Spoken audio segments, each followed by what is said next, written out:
नमस्कार साथीहरु, तपाईहरुलाई स्वागत छ हाम्रो युट्युब च्यानल एग्रिकल्चर नलेजमा।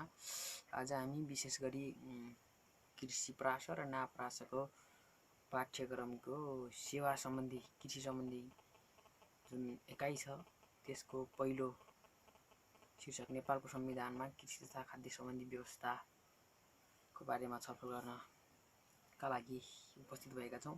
हाम्रो यो च्यानल बिल्कुलै नयाँ च्यानल भएको कारणले सब्स्क्राइब गर्न नभुल्नु होला, मन परेमा लाइक गरिदिनु होला र सल्लाह सुझावको लागि कमेन्ट गरिदिनु होला। अब सुरु गरौँ है त। नेपालको संविधानमा कृषि तथा खाद्य सम्बन्धी व्यवस्था। संविधान सभाबाट नेपालको संविधान मिति 2073 असोज 3 गतेमा पारित भएको छ। 181 पृष्ठ लामो संविधानमा 35 भाग, 308 धारा र 9 अनुसूची रहेका छन्। प्रस्तुत धाराहरूमध्ये केही धाराहरूले कृषि क्षेत्रलाई पनि महत्त्वका साथ उल्लेख गरेका छन्। संविधानले हरेक नागरिकको मौलिक हकको रूपमा प्रत्येक नागरिकले खानु पाउनुपर्ने अधिकार सुनिश्चित गरेको छ। साथै राज्यका नीतिहरू मार्फत कृषि क्षेत्रलाई सम्बोधन गरिएको छ। यस संविधानले किसान तथा कृषि क्षेत्रमा संलग्न तथा आश्रितहरूसँग सम्बन्धित विभिन्न विषयहरूलाई प्राथमिकताका साथ प्रस्तुत गरेको छ। भूमिहीन तथा साना किसानहरूको बारेमा समेत संविधानको धाराहरूमा उल्लेख भएका छन् भने व्यावसायिक तथा आधुनिक कृषिको बारेमा परिकल्पना गर्दै वातावरण मैत्री एवं जलवायु अनुकूल खेतीका बारेमा पनि विविध व्यवस्था गरिएको छ।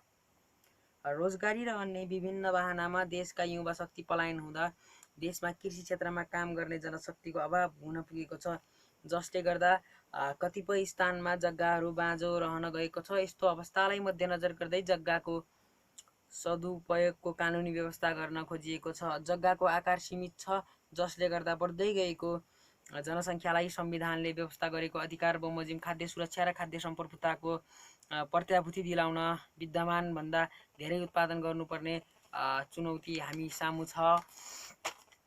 यस सन्दर्भमा जमिनको उत्पादकत्व अभिवृद्धिलाई संविधानमा नै व्यवस्था गरिएको छ। अधिकांश किसानहरू भौतिक तथा सामाजिक रूपले तुलनात्मक रूपमा विकट स्थानमा बसोबास र कृषि कर्म गर्दछन्। अतः किसानहरूको हक र अधिकारको संरक्षण हुने गरी स्थानीय तहको सरकारलाई कृषि सम्बन्धी विभिन्न अधिकार दिइएको छ। त्यसैगरी प्रदेश सरकारलाई कृषि तथा पशु विकासको माध्यमबाट समग्र प्रदेशलाई विकास गर्न तथा कृषि क्षेत्रबाट प्राप्त आयमा कर लगाउन पाउने अधिकारको व्यवस्था गरिएको छ। यद्यपि कृषि भनेको बहुसरकारवाला र चौतर्फी प्रभाव पार्न सक्ने क्षेत्र भएकाले सङ्घ, प्रदेश र स्थानीय तहको साझा अधिकार समेत क्षेत्र हुने गरी कृषिलाई व्यवस्था गरिएको छ। संविधानमा उल्लेख भएका कृषि क्षेत्रसँग सम्बन्धित किसान, कृषि, खाद्य सुरक्षा, खाद्य सम्प्रभुता, भूउपयोग सम्बन्धी व्यवस्थाहरू यस प्रकार रहेका छन्। भाग 3 मौलिक हक। यस मौलिक हक अन्तर्गत 4 वटा धारामा कृषक र खाद्य सुरक्षाको बारेमा उल्लेख गरिएको छ, जुन यस प्रकार रहेका छन्। भाग 3 धारा 36 खाद्य सम्बन्धी हक। खाद्य सम्बन्धी हक अन्तर्गत प्रत्येक नागरिकलाई खाद्य सम्बन्धी हक हुनेछ। प्रत्येक नागरिकलाई खाद्य वस्तुको अभावमा जीवन जोखिममा पर्ने अवस्थाबाट सुरक्षित रहने हक हुनेछ। प्रत्येक नागरिकलाई कानुन बमोजिम खाद्य सम्प्रभुताको हक हुनेछ। त्यसैगरी धारा 42 सामाजिक न्यायको हक को बुँदा नम्बर 2 मा आर्थिक रूपले विपन्न तथा लोपोन्मुख समुदायका नागरिकको संरक्षण, उत्थान, सशक्तिकरण र विकासका लागि शिक्षा, स्वास्थ्य, आवास, रोजगारी, खाद्यान्न र सामाजिक सुरक्षामा विशेष अवसर तथा लाभ पाउने हक हुनेछ। त्यसैगरी धारा 42 कै बुँदा नम्बर 4 मा प्रत्येक किसानलाई कानुन बमोजिम कृषि कार्यका लागि भूमिमा पहुँच, परम्परागत रूपमा प्रयोग र अवलम्बन गरिएको स्थानीय बिउ बिजन र कृषि प्रजातिको छनौट र संरक्षणको हक हुनेछ। त्यसैगरी नेपालको संविधानको धारा 44 मा उपभोक्ताको हक रहेको छ।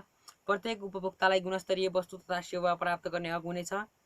गुणस्तरीय वस्तु र सेवाबाट क्षति पुगेको व्यक्तिलाई कानुन बमोजिम क्षतिपूर्ति पाउने हक हुनेछ।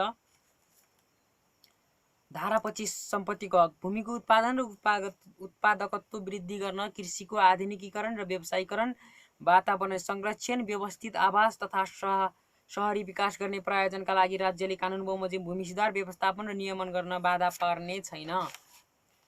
भाग 4 राज्यका निर्देशक सिद्धान्त, नीति तथा दायित्व अन्तर्गत धारा 51 को उपधारा मा कृषि र भूमि सुधार सम्बन्धी नीतिको व्यवस्था गरिएको छ। यस अन्तर्गत बुदा नम्बर 1 मा भूमिमा रहेको दोहोरो स्वामित्व अन्त्य गर्दै किसानको हक हितलाई ध्यानमा राखी वैज्ञानिक भूमि सुधार गर्ने, अनुपस्थित भूस्वामित्वलाई निरुत्साहित गर्दै जग्गाको चक्लाबन्दी गरी उत्पादकत्व वृद्धि गर्ने, किसानको हक हित संरक्षण र सम्वर्धन गर्दै कृषि उत्पादन र उत्पादकत्व बढाउन भू उपयोग नीतिको अवलम्बन गरी भूमिको व्यवस्थापन र कृषिको व्यवसायीकरण, औद्योगिकरण, विविधीकरण र आधुनिकीकरण गर्ने, भूमिको उत्पादनशीलता, प्रकृति तथा वातावरणीय सन्तुलन समेतका आधारमा नियमन र व्यवस्थापन गर्दै त्यसको समुचित उपयोग गर्ने, कृषिका लागि कृषि सामग्री, कृषि उपजको उचित मूल्य र बजार पहुँचको व्यवस्था गर्ने। त्यसैगरी धारा 51 कै उपधारा ज मा नागरिक आधारभूत आवश्यकता सम्बन्धी नीतिको बुदा नम्बर 12 मा कृषि क्षेत्रमा लगानी अभिवृद्धि गर्ने, खाद्य सम्पूर्णताको मान्यता अनुरूप जलवायु र माटो अनुकूल खाद्यान्न उत्पादनलाई प्रोत्साहन गरी खाद्यान्नको दिगो उत्पादन, आपूर्ति, सञ्चय, सुरक्षा र सुलभ तथा प्रभावकारी वितरणको व्यवस्था गर्ने। त्यसैगरी राज्यका विभिन्न तहमा रहेका अधिकार बाँडफाँडको विवरण अनुसूचीहरू उल्लेख गरिएको छ, जस अनुरूप अनुसूची 9 मा कृषि क्षेत्रलाई राज्य शक्तिको 3वटै तह, सङ्घ, प्रदेश र स्थानीय तहको साझा अधिकारको रूपमा उल्लेख गरिएको छ। अनुसूची 6 मा प्रदेशको अधिकार क्षेत्रको बारेमा उल्लेख गरिएको छ, जसमा कृषि आयमा कर सम्बन्धी र कृषि तथा पशु विकास सम्बन्धी अधिकार प्रदेश सरकारमा रहने जनाइएको छ। त्यसैगरी स्थानीय सरकारको अधिकारको बारेमा विवरण भएको अनुसूची 8 मा 3वटा बुदाहरू कृषिसँग सम्बन्धी अधिकारहरू उल्लेख छन्, जसमा कृषि सडक, कृषि तथा पशुपालन, कृषि उत्पादन व्यवस्थापन, पशु स्वास्थ्य र कृषि प्रसारको व्यवस्थापन, सञ्चालन र नियन्त्रण हुन्। विगतमा भएका संविधानहरूभन्दा तुलनात्मक रूपले यस संविधान विस्तृत रहेको छ। किसानका लागि खाद्य सुरक्षा, खाद्य सम्पूर्णता र भू उपयोग लगायतका विभिन्न आयामहरूका बारेमा यस संविधानमा उल्लेख हुनुले कृषि पेसामा संलग्न तथा आश्रित बहुसङ्ख्यक जनताको हित अनुकूल छ भन्ने निष्कर्ष निकाल्न सकिन्छ।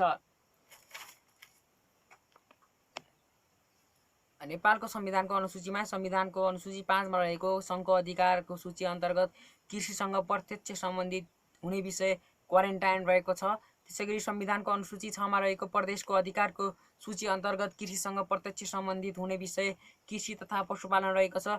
त्यसैगरी संविधानको अनुसूची 7 मा रहेको सङ्घ र प्रदेशको साझा अधिकारको रूपमा अधिकार सूची अन्तर्गत कृषिसँग प्रत्यक्ष सम्बन्धित हुने विषय औषधि र विषादी तथा जैविक विविधता रहेका छन्। संविधानको अनुसूची 8 मा रहेको स्थानीय तहको अधिकारको सूची अन्तर्गत कृषिसँग प्रत्यक्ष सम्बन्धित हुने विषय स्थानीय बजार व्यवस्थापन, वातावरण संरक्षण तथा जैविक विविधता, कृषि, सडक, सिँचाइ, कृषि तथा पशुपालन, कृषि उत्पादन व्यवस्थापन, पशु स्वास्थ्य, सहकारी, कृषि प्रसारको व्यवस्थापन, सञ्चालन र नियन्त्रण।